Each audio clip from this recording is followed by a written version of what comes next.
চচ্চড়ি কিন্তু অনেকে খেতে ভালোবাসলেও আবার অনেকেই খেতে ভালোবাসেন না। নমস্কার বন্ধুরা, রূপা সিম্পল অ্যান্ড ডেলি লাইফে আপনাদের সবাইকে অনেক অনেক স্বাগত। আজ আমি শীতের সবজি দিয়ে কোনো রকম মশলা ছাড়া লোভনীয় স্বাদের একটা চচ্চড়ির রেসিপি আপনাদের সাথে শেয়ার করতে চলেছি। এর মধ্যে মাছের তেল দিয়ে তৈরি করেছি, তাই অতি লোভনীয় আজকের আমার এই চচ্চড়ির রেসিপি। যদি ভালো লাগে অবশ্যই একটা লাইক কমেন্ট শেয়ার করে দেবেন বন্ধুরা। গরম ভাতের পাতে কিন্তু যদি এই চচ্চড়ি রেসিপিটি থাকে, আর কিন্তু অন্য কোনো রেসিপি ছাড়াই আমাদের ভাত খাওয়া হয়ে যায়। অনেকেই কিন্তু সবজি খেতে পছন্দ করেন না, এইভাবে কিন্তু সবজি তৈরি করলে বাচ্চা বড় সবাই কিন্তু চেটেপুটে খেয়ে নেবে। তাহলে আসুন কিভাবে তৈরি করেছি সেটাই আপনাদের সাথে শেয়ার করছি। যদি ভালো লাগে একটা লাইক কমেন্ট শেয়ার করে দেবেন বন্ধুরা। নতুন বন্ধুদের বলছি, প্লিজ বন্ধুরা আমার চ্যানেলটা সাবস্ক্রাইব করে আমার পাশে থাকুন, আর পুরনো বন্ধুরা তাদের অনেক অনেক ভালোবাসা। তাহলে সঙ্গে থেকে দেখে নিন। পাঁচমিশালি সবজির জন্য কি কি নিয়ে নিয়েছে আপনাদের একটু দেখিয়ে দিই।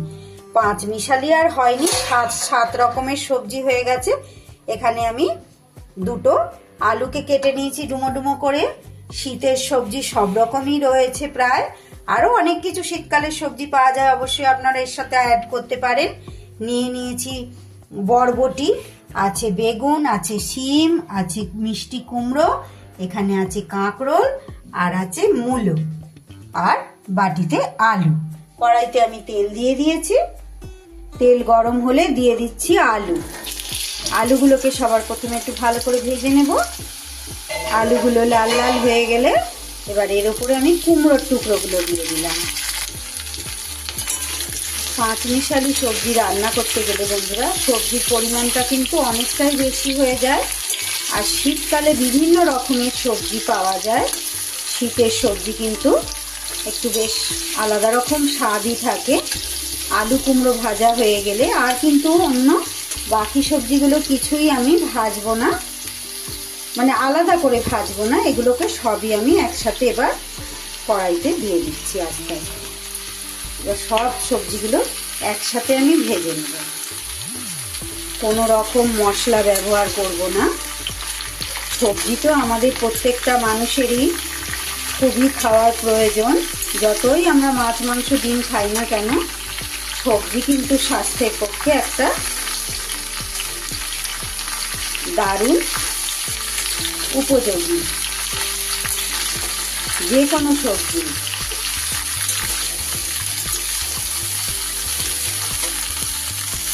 এবার দিয়ে দেবো পরিমাণ মতো নুন, দিয়ে দিচ্ছি পরিমাণ মতো হলুদ গুঁড়ো। সব কিছু একসাথে কিছু সময় সবজিগুলোকে নেড়ে নেব, কাঁচা গন্ধটা যাতে না বেরোয়। সবজি কিন্তু ছোটরা বিশেষ করে বাড়ির একদমই খেতে চায় না। এইভাবে রান্না করলে কিন্তু ছোটরাও এই সবজিগুলো খেয়ে নেবে। বিশেষ করে শিম, মূলো, এইসব জাতীয় সবজিগুলো কিন্তু ছোটরা একদমই খেতে চায় না। যে এইভাবে যদি রান্না করেন ঠিক মুখ বুঝে খেয়ে নেবে। ঝালের জন্য দিয়ে দিচ্ছি 4-5টা চেরা কাঁচা লঙ্কা। ঝালটা আপনারা স্বাদ মতো দেবেন।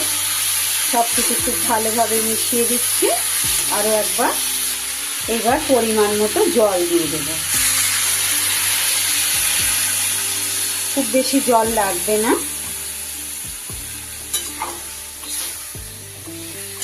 জল দিয়ে এবার ঢেকে এটাকে গ্যাসটা কমিয়ে সিদ্ধ করে নেব। দেখে নেব এবার সবজিগুলো। সবজি কিন্তু আমার একদম সিদ্ধ হয়ে গেছে। এবার এটা আমি ঢেলে নেব। সবজি ঢেলে নিয়ে এবার গ্যাসে আবারও কড়াই বসিয়ে একটু তেল দিয়ে দিয়েছি অল্প করে।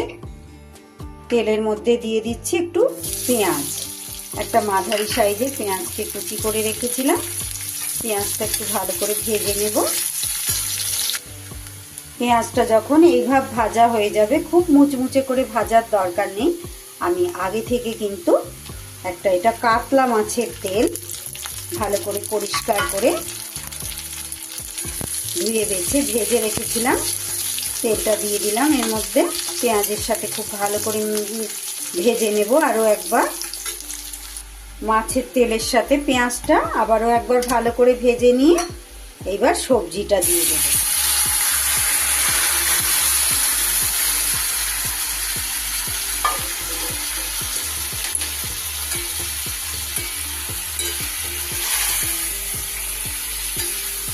সবকিছু ভালোভাবে মিশিয়ে নেব। ভালোভাবে সবকিছু মিশিয়ে দিয়ে আমি আরও 2-3 মিনিট ভালো করে ফুটিয়ে নেব। আরও গ্রেভিটা যাতে একদম শুকনো শুকনো ভাব হয়ে যায়। এই পর্যায়ে আপনারা কিন্তু চাইলে কেউ সামান্য একটু মিষ্টি দিতে পারেন, চিনি। আমি ওটা দিচ্ছি না, কুমড়ো আছে তাই এমনি কিন্তু ওটা মিষ্টি মিষ্টি লাগবে, তাই জন্য আর দিলাম না বন্ধুরা। আপনারা চাইলে এখানে একটুখানি চিনি অ্যাড করতে পারেন। তাহলে আজকের রেসিপি কেমন লাগলো বন্ধুরা? গরম ভাতের পাতে কিন্তু একদম দারুণ জমে যাওয়া একটা চচ্চড়ির রেসিপি। যদি রেসিপিটা ভালো লাগে অবশ্যই একটা লাইক কমেন্ট শেয়ার করে দেবেন বন্ধুরা। আজ তাহলে এই পর্যন্ত, আবার ফিরে আসছি আগামী দিন অন্য কোনো রেসিপি বা ভ্লগের সাথে। ততক্ষণ আপনারা সবাই খুব ভালো থাকুন, সুস্থ থাকুন। আজ আসি।